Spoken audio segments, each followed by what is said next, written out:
Before there was Israel the nation, there was Jacob the man, betrayed, hunted, and chosen.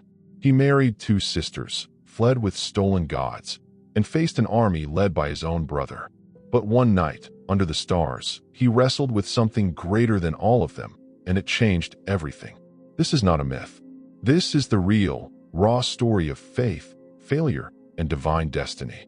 And it starts in the darkness, with a wedding that should never have happened. Stay with me. This story is bigger than you think. In the 7th year, Jacob completed his service to Laban and requested his wife.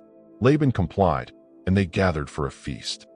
That evening, Laban extinguished all the lights in the house. Jacob questioned Laban about this, and Laban explained it was custom. Laban brought Leah to Jacob, who did not realize it was her. Laban provided Leah with his maid Zilpah. The guests knew of Laban's deception but did not inform Jacob. Neighbors celebrated at Jacob's house, dancing and chanting Leah's name.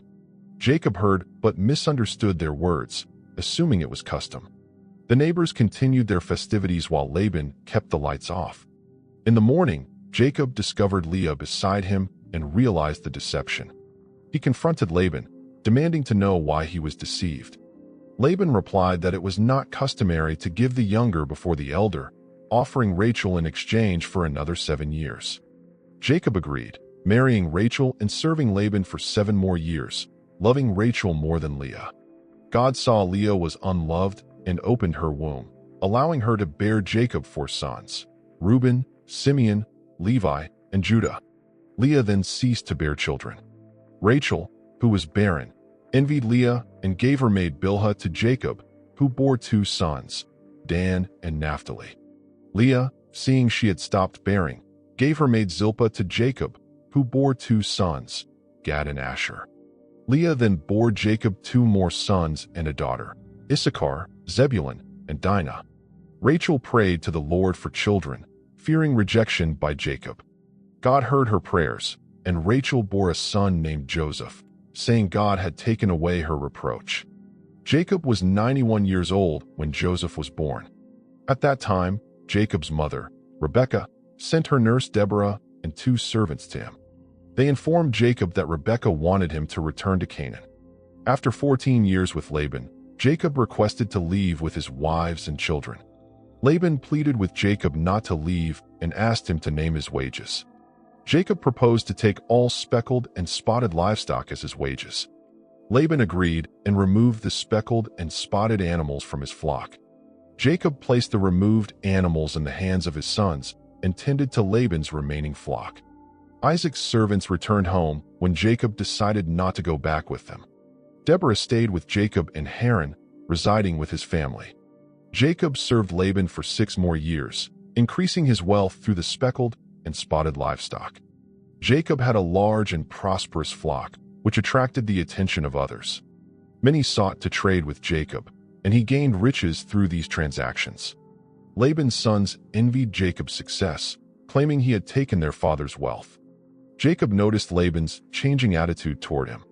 The Lord appeared to Jacob, instructing him to return to his birthplace.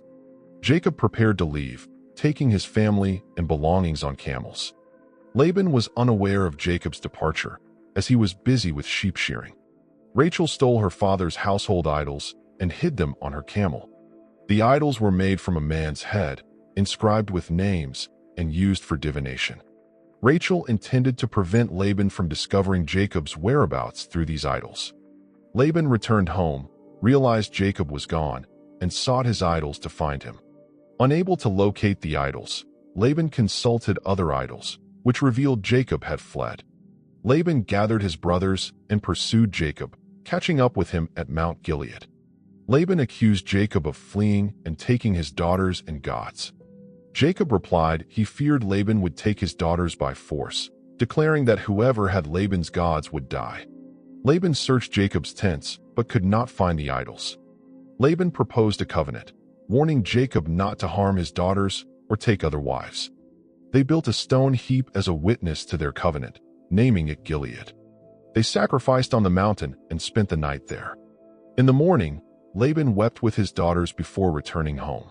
Laban sent his son Beer and 10 men to inform Esau of Jacob's departure.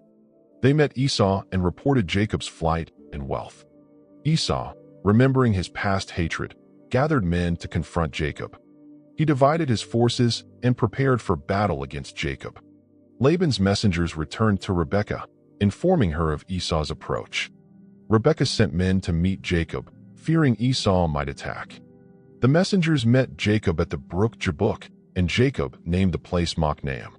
Jacob embraced the messengers and inquired about his parents, learning they were well. They warned Jacob of Esau's approach and advised him to be humble and offer gifts. Jacob wept bitterly upon hearing his mother's words, resolving to follow her advice. He prepared a present for Esau, hoping to appease him. Jacob divided his possessions into groups to send ahead as gifts. He prayed for protection from Esau, recalling God's promises.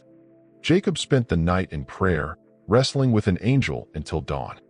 The angel blessed Jacob, renaming him Israel.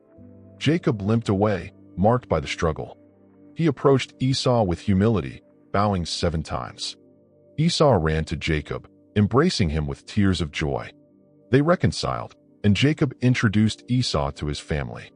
Esau invited Jacob to travel together, but Jacob declined, citing the needs of his children and livestock. Esau returned to Seir, while Jacob journeyed to Sukkot, building shelters for his family. Jacob settled in Shechem, purchasing land and building an altar. He named the altar El Elohe Israel, honoring God's faithfulness. Jacob's family grew, and he faced challenges in the land. The surrounding nations took notice of Jacob's prosperity. Jacob continued to trust in God, seeking guidance in every situation.